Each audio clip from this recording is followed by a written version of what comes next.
l'Ouest a fait un bon chemin. Au cours de ces 20 dernières années, elle a accompli d'énormes progrès en matière de démocratisation, de coopération, tout en enregistrement des taux très élevés de croissance économique.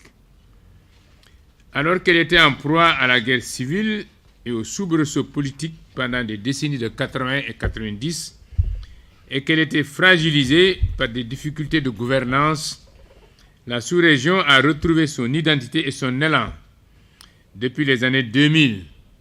Les années 2000 sont importantes aussi pour le Sénégal. Vous vous rappelez de la première alternance. Depuis donc les années 2000, malgré la survenance de nouvelles formes de menaces qui sont asymétriques, vous pensez au terrorisme certainement. Par ailleurs, fortement peuplée, l'Afrique de l'Ouest fait face à une forte croissance démographique et doit donc répondre aux besoins grandissants d'une jeunesse nombreuse, dynamique et soucieuse de se construire un avenir stable. En effet, la jeunesse a des raisons manifestes de se soucier de son avenir dans un contexte de fragilité économique et sécuritaire et de sous-employabilité des jeunes.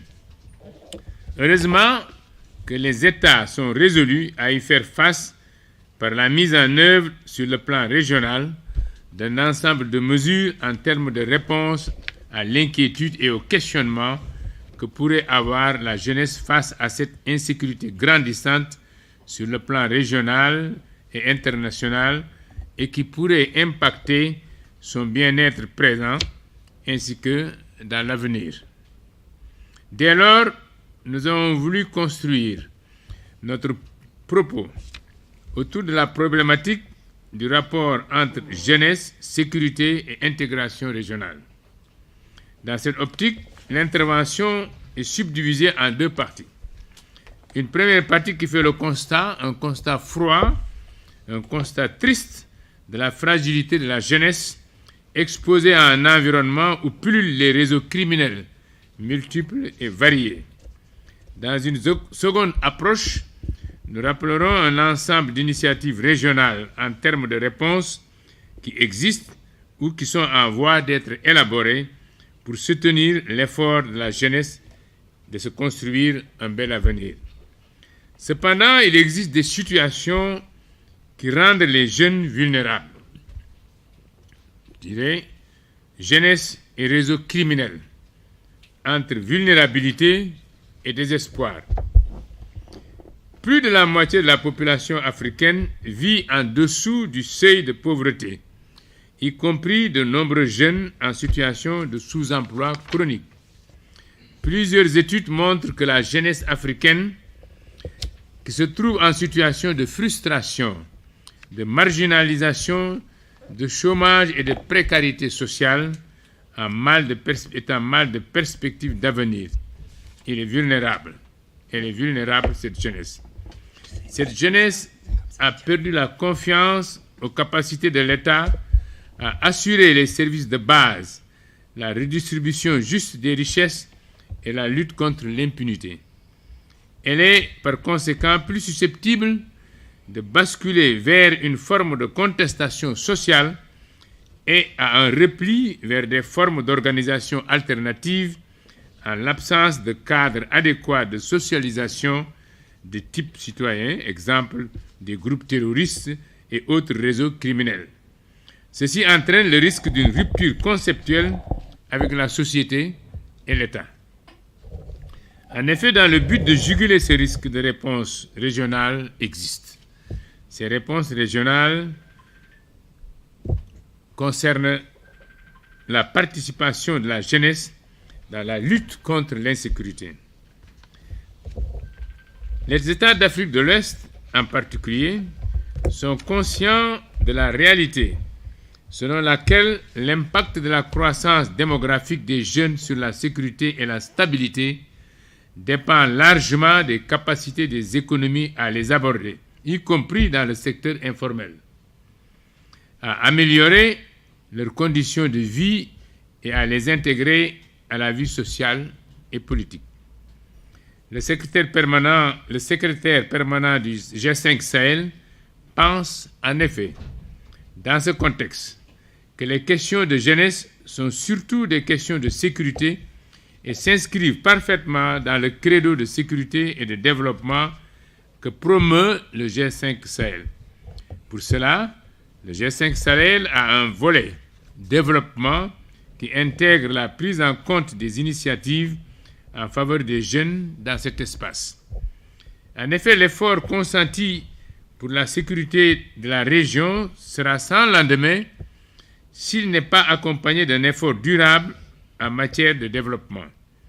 Pour stabiliser la région et prévenir la radicalisation violente, il est indispensable de créer les conditions d'un développement économique créateur d'emplois, notamment pour une jeunesse en forte expansion. Ceci est fait dans ce contexte avec l'appui de l'Alliance Sahel. Cela suppose des effets de développement renforcés au bénéfice de cette région. L'Alliance Sahel lance sous impulsion franco-allemande, associe les principaux partenaires du développement multilatéraux et bilatéraux des États du Sahel.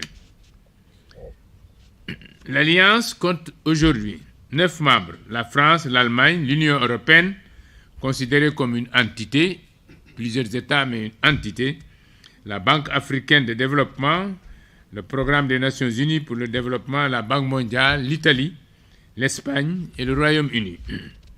Il s'agit ici d'un mécanisme de renforcement de la coordination des partenaires pour une aide plus rapide, plus efficace et mieux ciblée en faveur des zones vulnérables. 5 secteurs clés sont ciblés. Employabilité des jeunes, éducation et formation, agriculture, développement rural et sécurité alimentaire, énergie et climat, gouvernance, décentralisation et appui au déploiement des services de base.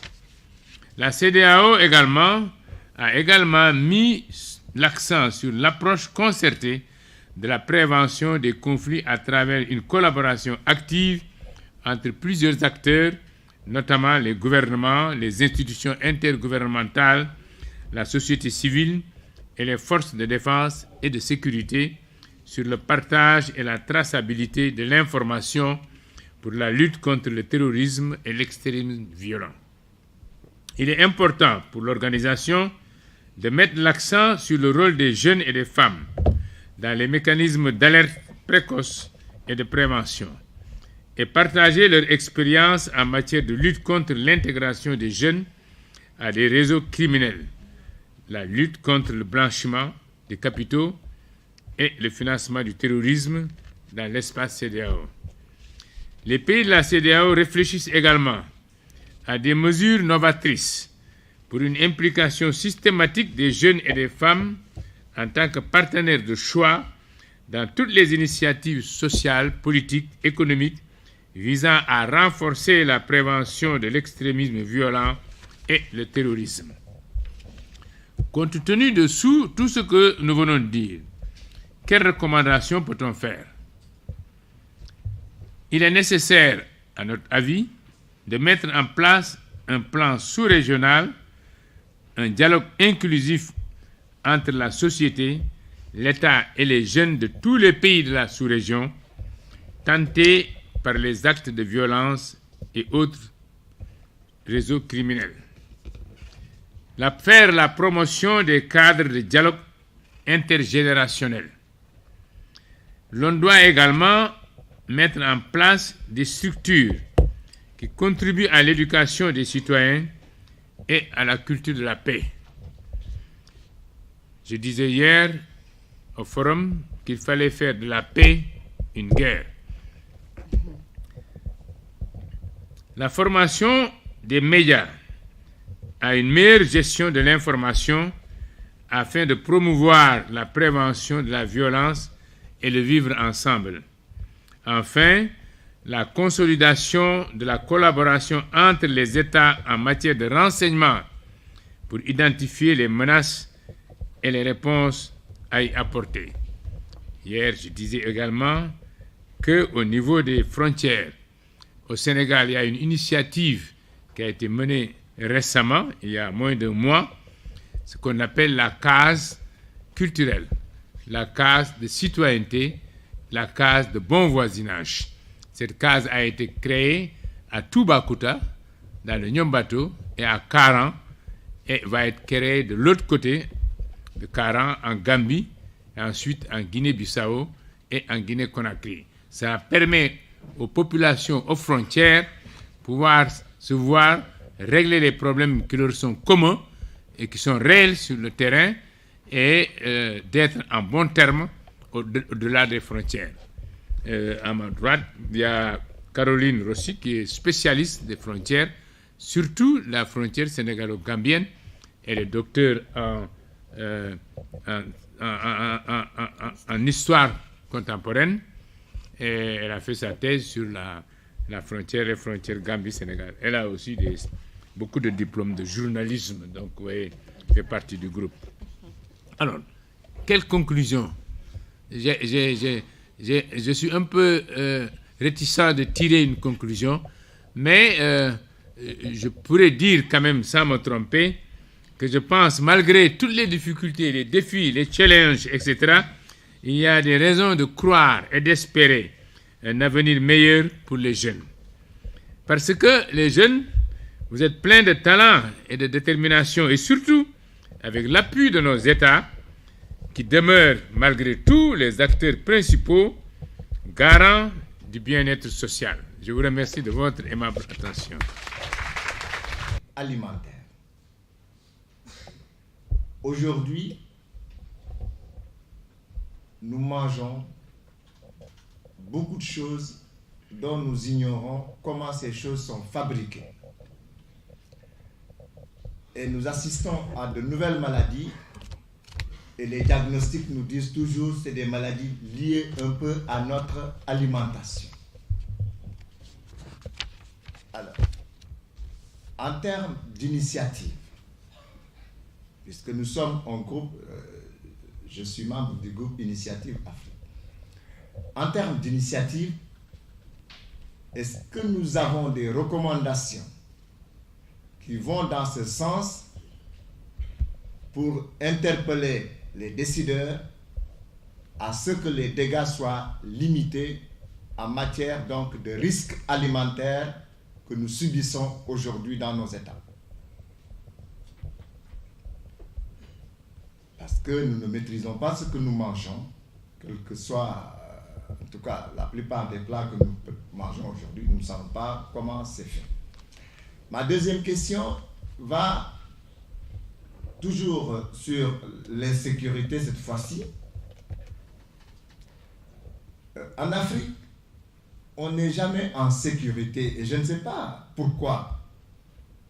À chaque fois qu'on fait un pas vers le progrès, on a l'impression qu'il y a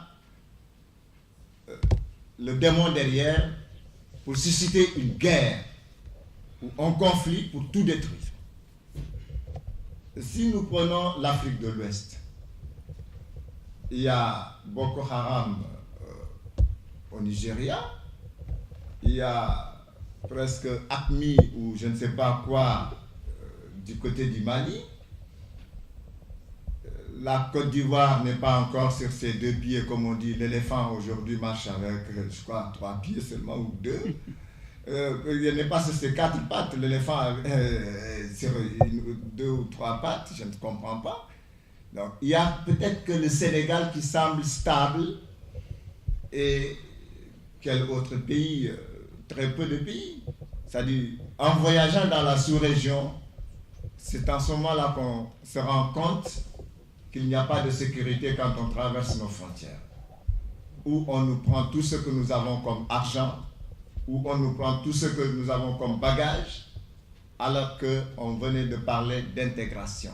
Est-ce qu'en termes de recommandations également, le GIAF a prévu une recommandation forte sur ce plan-là pour dire aux décideurs qu'il y a ras-le-bol sur le racket au niveau de nos frontières? Merci. Très bien. C'est la question du G5 Sahel. au moment où on parle d'intégration, et je vois que le Sénégal ne fait pas partie du G5 Sahel. C'est juste là ma question, donc je préfère être synthétique pour ne pas mettre la parole. Pourquoi le Sénégal ne fait pas partie du G5 Sahel? Je vous remercie. Je représente Make Sense, qui est une association internationale qui fait la promotion de l'entrepreneuriat à impact positif. Et je les représente en Côte d'Ivoire. Je voudrais juste faire un retour d'expérience par rapport à cette sécurité et la paix. Parce que j'ai eu à animer un atelier de créativité, d'émergence d'idées de projet au niveau de Boaké. Et on a eu presque 4 groupes de travail. Et chaque groupe a eu à travailler par rapport à un problème ou une problématique qui leur tient à cœur. Et à chaque fois, le même sujet est revenu, c'est la sécurité. Pourquoi? Parce qu'à cette même période où je faisais des ateliers d'émergence d'idées de projet, il y a eu des grèves au niveau de l'université et les élèves, les étudiants autant pour moi, se sont battus à coups de machette à l'université, juste pour des questions de syndicalisme et de bourse. Alors, qu'est-ce qui est à l'origine de ça? Quand j'ai poussé un peu la réflexion et que j'ai posé la question, pour la plupart, il n'y a pas actuellement une stabilité au niveau de la Côte d'Ivoire. Et Boaké, tout le monde le sait, était un peu le centre de la rébellion quand il y a eu la crise en Côte d'Ivoire. Qu'est-ce qui a été fait après la guerre ou après cette crise pour conscientiser les jeunes, pour leur permettre de discuter ou d'échanger autour de la question et de savoir quelles sont les choses qu'ils doivent faire pour éviter que ça se reproduise? Parce que je pense que ça, parce qu'il y a quand même un certain niveau de violence qui est là, qui existe encore et qui n'est pas résolu. Je pense que ça, c'est déjà une première chose. La deuxième des choses, c'est que pour les pays où il n'existe pas encore de guerre, où il n'existe pas encore de crise, qu'est-ce qu'on fait pour la jeunesse qui n'arrive pas à avoir de l'emploi, qui n'arrive pas aussi à s'activer ou à faire quelque chose? Est-ce qu'on les intègre ou on les associe à des activités qui les concernent? Quand je vois par exemple la conférence que vous avez diffusée tout à l'heure, la seule chose que j'ai notée, c'est qu'on ne note pas beaucoup de jeunes. La plupart des gens que nous voyons ici, c'est des gens qui ont de l'expérience, c'est des gens qui ont un niveau élevé et où, par exemple, pendant des années, discutent autour de la question de la jeunesse. Est-ce qu'il ne serait pas temps également de voir comment on peut intégrer des jeunes au niveau des associations ou au niveau des initiatives qui les concernent directement? Et la troisième chose, c'est par rapport à la sécurité alimentaire. C'est un problème qui touche tous les pays du monde, surtout en Afrique. Aujourd'hui, il existe des initiatives qui vont en ce sens. Et moi, à partir de novembre, je vais coordonner un projet qui est sur 3 pays, le Burkina, le Sénégal et la Côte d'Ivoire, qui est une initiative de l'IRD et aussi de Make Sense, dont l'objectif est de mettre autour d'une table des acteurs dans le domaine de l'agriculture pour permettre de faire une promotion de ce qu'ils font et de permettre quand même de booster leurs activités. Est-ce qu'il ne serait pas temps également qu'on essaye de voir comment on peut appuyer ces initiatives qui existent, qui peuvent sensibiliser autour de la question et qui peuvent motiver d'autres personnes à intégrer ce genre d'association et de faire ce qu'il faut pour la sécurité alimentaire? Je vous remercie. Je vous signale que vous verrez dans ce document, ainsi que sur les problèmes de société civile et de politique, vous verrez qu'il y a des analyses très fouillées de la question. Nous avons fait une conférence complète sur comment éviter que la démocratie dérape, comment la démocratie peut être inclusive. C'est la première des conférences, vous trouverez ça aussi sur le site. Donc on aura aussi des réponses dans la deuxième section. Et sur la partie violence en Côte d'Ivoire, peut-être le général a quelque chose à nous dire, le général Clément Bollet, qui est membre du groupe aussi. Et tu peux peut-être te présenter, oui. Très bien, j'en profite. C'est bon. J'en profite donc pour me présenter. Je suis le général Clément Bollet en deuxième. C'est pas normal. C'est celui-là, ça y est, on y arrive. Merci. J'ai passé 40 ans dans l'armée française, mais 40 ans à travailler en Afrique ou sur l'Afrique. En travaillant en Afrique, j'ai commandé les forces françaises, notamment dans l'océan Indien, avec une compétence sur les pays de la SADC, l'Afrique australe, les 15 pays de la SADC. Et puis, j'ai commandé les forces françaises en Côte d'Ivoire, j'ai commandé l'opération Licorne. Et quand mon dernier poste était au Quai d'Orsay, où j'étais directeur de la coopération de sécurité et de défense, qui m'a amené a travaillé beaucoup en Côte d'Ivoire, et notamment sur le conflit ivoirien, depuis le coup d'État de 99, puis celui de 2002, puis la crise. Donc j'ai participé au commandement de l'opération Licorne. Et puis quand j'ai quitté le service actif, le président Ouattara a souhaité que je m'implique, comme je connaissais bien les acteurs de la crise, et notamment tous les commandants de zone, là, ce qu'on appelait les comzones, les chefs militaires des FAFN, des rebelles du Nord, au départ. Il m'a demandé de m'impliquer dans le désarmement, la démobilisation et la réinsertion des ex-combattants. Voilà. Et ce processus, je ne sais pas comment il a été perçu de l'extérieur, mais je peux vous dire que de l'intérieur, ça a été, à mon sens, par rapport aux autres DDR, une expérience très originale, dans la mesure où la Côte d'Ivoire a fait comprendre à la communauté internationale que c'était son processus, qu'elle s'en emparait et qu'elle souhaitait appliquer des solutions ivoiriennes plutôt que des solutions onusiennes. C'était d'ailleurs la condition que j'avais fixée aux autorités ivoiriennes, en disant, moi, si c'est l'ONU qui le fait, c'est pas la peine de compter sur moi. En revanche, si c'est une solution ivoirienne, je viens. Et il y a eu, et là ça répond peut-être un peu plus directement à votre question, il y a eu donc des phases particulières qui ont été introduites dans ce DDR, dont une phase qu'on a inventée, qui s'appelle la resocialisation. Nous avions face à nous 74 000 ex-combattants identifiés qui avaient participé à cette crise. Ils étaient originaires du Nord, du Sud, des milices de l'Ouest, il y avait des gens de tous bords. Et on s'est dit, si on fait un DDR normal et que ces gens-là, on leur donne un peu de financement, une formation professionnelle et qu'on les laisse se débrouiller, ça va mal se passer. Ces ex-combattants ivoiriens, pour la plupart d'entre eux, avaient passé 10 ans dans la brousse, avec une Kalachnikov dans les mains et qui n'étaient pas payés. Imaginez-vous donc comment ils pouvaient se payer, comment ils pouvaient subsister pendant 10 ans. Très clairement, ils rackettaient les populations qu'ils étaient censés protéger. Et donc pendant 10 ans, ils ont fonctionné comme ça, si bien qu'intellectuellement, ça les a quand même détruits.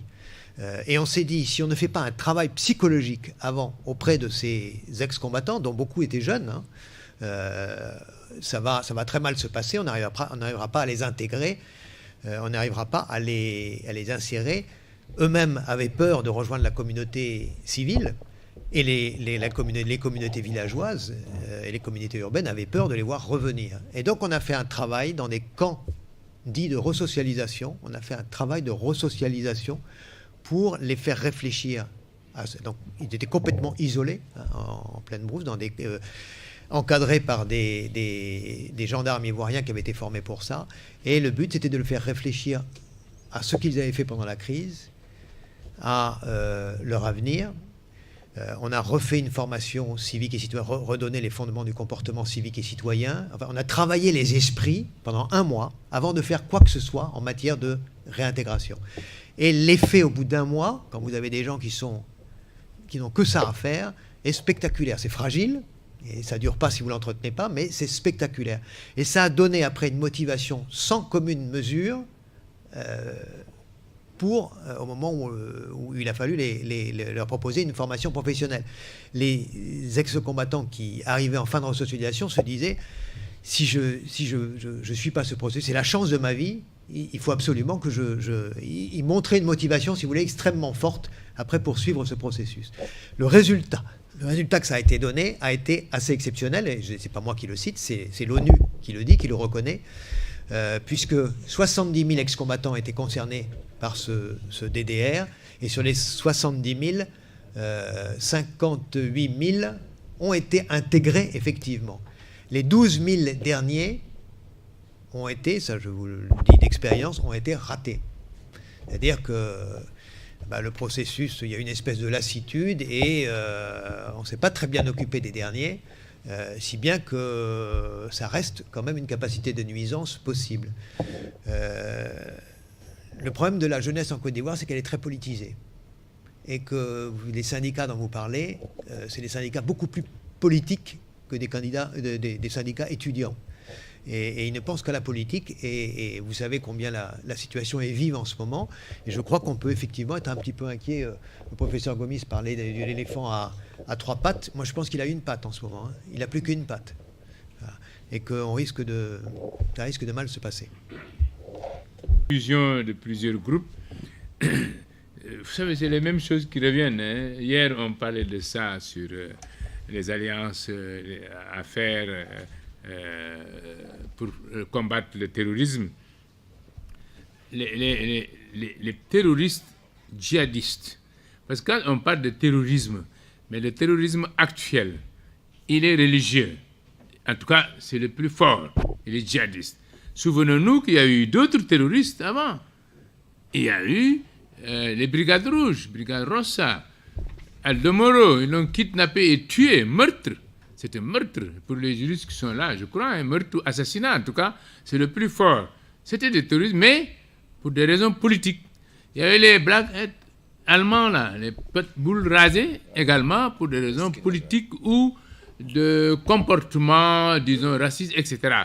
Mais ils avaient des raisons de faire ça. Mais ils étaient terroristes. On traite même Robespierre de terroriste. Il va danser dans les cimetières. Terroriste, c'est terroriser quelqu'un. Pour terroriser une masse, vous tuez 10 et vous terrorisez 1000. Vous terrorisez 1000.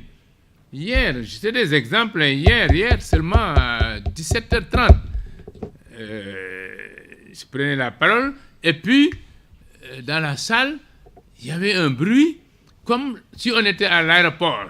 On appelle les gens à l'embarquement. C'est bizarre, ça. Et les gens ont dit, mais qu'est-ce que c'est que ça? Qu'est-ce que c'est que ça? J'ai dit aux gens, oui, le terrorisme, si ce n'était pas Ben Laden et maintenant, on n'aurait pas eu peur. Mais vous êtes là, si on pouvait regarder le cœur, l'intérieur d'une dizaine de personnes ou la moitié, ils ont peur.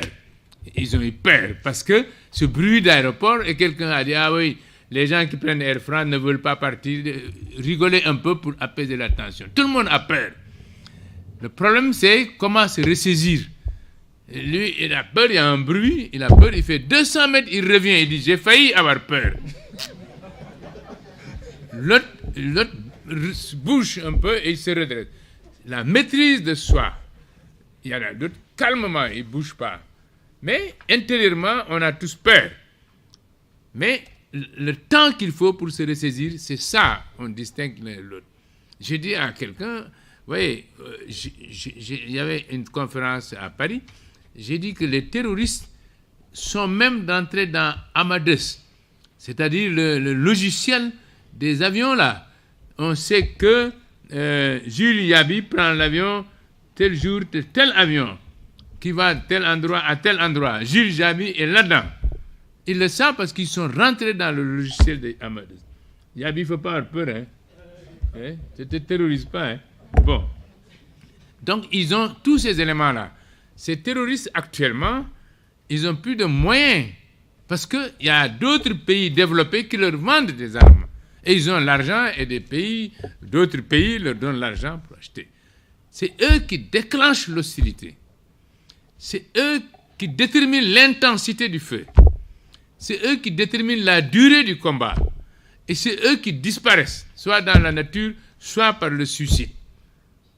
Et ils sont aussi courageux que les soldats. Il n'y a plus de guerre asymétrique, parce qu'ils ont tous les moyens. Et maintenant, ils se regroupent, comme on dit, ils se regroupent, État islamique. Donc non seulement ils sont terroristes, mais ils veulent un État qui gouverne. C'est là, État islamique. Et entre factions, ils se regroupent. Comme nous mutualisons nos efforts, et nous nous regroupons en créant le G5, etc. Je reviendrai sur le G5, pourquoi le Sénégal n'est pas là-dedans, etc. Ils se regroupent et ils sont puissants parce que la capacité de feu a augmenté. Territorialement, ils sont grands parce qu'ils sont nombreux. Le groupe Boko Haram occupe tel endroit, tel endroit, tel endroit. En Sardine, occupe tel endroit, un autre occupe tel endroit. Quand vous faites le sigma de tous ces endroits, vous avez un vaste territoire qui est plus grand qu'un pays. Donc, il faut faire une réponse adaptée à cette nouvelle situation. Cette réponse adaptée n'est pas seulement militaire, physique. Elle est d'autres formes. La réponse doctrinale est une réponse qui n'est pas militaire. Mais il faut donner en contrepartie aux terroristes une réponse qui se base sur le livre qui te montre. L'éducation Bachir Diagne en parle souvent, l'éducation des enfants. Nous n'éduquons pas nos enfants dans le domaine de la religion. Ni les chrétiens, ni les musulmans. La technologie a tout pris en compte. Donc, il y a un manque d'éducation des enfants. Ça également, c'est des recommandations, je reviens dessus. Elles peuvent être multiples. On en choisit, certainement. Et je réponds en même temps à une des questions. On a marqué ici, j'ai dit tout à l'heure, cette jeunesse a perdu la confiance aux capacités de l'État, je parle de la jeunesse africaine, à assurer les services de base, la redistribution juste des richesses et la lutte contre l'impunité. Le droit, les droits humains et l'état de droit est situé là-dedans. Celui qui est intervenu le premier, c'est situé là-dedans. Ça, c'est clair. Parce qu'il y a une malgouvernance quelque part. C'est la base de tout. Donc, ce n'est pas la seule recommandation, il y en a d'autres. Bon, on peut parler beaucoup sur le terrorisme, mais bon, je m'arrête là en attendant les autres questions. Pourquoi le Sénégal n'est pas dans le G5? Ah on avait dit qu'on arrêtait. Le G5 n'est pas anormal. Le G5 s'appuie sur, pas des directs, mais des données de l'Union, l'OUA, avant l'UA. L'OUA avait dit que pour la défense et la sécurité du continent, il faut faire par cercle concentrique. Alors, vous pouvez avoir un des cercles concentriques qui est composé d'États qui ne appartiennent pas à la même sous-région. C'est le cas de G5 Sahel. Il y a des gens de l'Afrique centrale, des gens de l'Afrique de l'Ouest, etc., etc. Mais qui ont en commun une même crise, qui ont en face d'eux le même défi, le même challenge. Ça les concerne. Et ils se regroupent pour faire face à ce défi. Est-ce temporaire, circonstanciel ou ad hoc? Mais en tout cas, ils créent un mouvement qui n'est pas contraire aux dispositions de l'OUA et de l'UA. Alors, des États se retrouvent et font ça. Un autre État n'est pas là-dedans. Quand tu parles du terrorisme en général, tous les États africains et non africains sont concernés au même titre. Au même titre. Même les pays développés sont concernés au même titre. C'est pourquoi l'aide était substantielle sur la défense, au détriment des autres assistances. Les assistances affaires, etc. Vrai. Mais la défense, la sécurité englobe beaucoup d'argent. Elle est chère. Il y a très longtemps, on a invité un député à Dodji. On a tiré sur un char, une carcasse de char, avec lance-roquette anti-char. Après, on expose au député, voilà, le char est un char de tel. La roquette se constitue tel. C'est un armement nouveau qu'on a. Et on utilise ça. Mais la roquette coûte 1 million. Le député dit, mais c'est du gaspillage. 1 million? Un coût 1 million? Il dit oui, mais le coût détruit un char qui coûte 25 millions. Alors, vous choisissez. Avec 1 million, vous détruisez 25 millions de l'ennemi. Ça vaut la peine ou pas? Voilà, ce genre de choses. Bon, le Sénégal, certains pensaient que le Sénégal doit faire partie parce qu'il est dans la région, dans la zone. Mais ce n'est pas forcé. Le NEPAD, on a commencé le NEPAD. Le Sénégal n'était pas dans le NEPAD au départ. C'était Tabombeki, Koufor, je ne sais pas, etc. Il y avait 2 ou 3 à Bouteflika. Et le Sénégal est venu, agrégé de sciences économiques, professeur des universités, etc. Parce qu'il doit donner son expérience de l'économie à travers le NEPAD. Et le Sénégal est rentré. Ce n'est pas pareil que la sécurité physique. C'est pas pareil. Donc, il y a rien. Ce n'est pas l'argent qu'on gagne là-dedans. Non, il y a rentrer dans un groupe avec des contraintes à faire face et d'autres choses, mais peut-être être à côté et suivre toute action que le G5 fait est au bénéfice de tous les pays de la CEDEAO. Et le G5 travaille très bien. Ils sont efficaces sur le terrain, Mais l'Union africaine ne pouvait pas avoir son propre G5 parce que l'Union africaine, même les salaires du personnel, il faut une assistance de l'extérieur pour les payer. Il faut être raisonnable, il faut avoir une vision. Ce n'est pas mauvaise gouvernance, peut-être, de l'institution, peut-être. Ce n'est pas les droits humains, etc., etc. État de droit, peut-être. Mais pour payer, il faut demander à d'autres qui payent beaucoup. 90% presque des salaires sont payés par l'extérieur. On est dans certain house, hein, donc chacun dit et ça reste ici. Il ne faut pas dire que le général Cissé a dit que, etc. Hein, la presse. Voilà.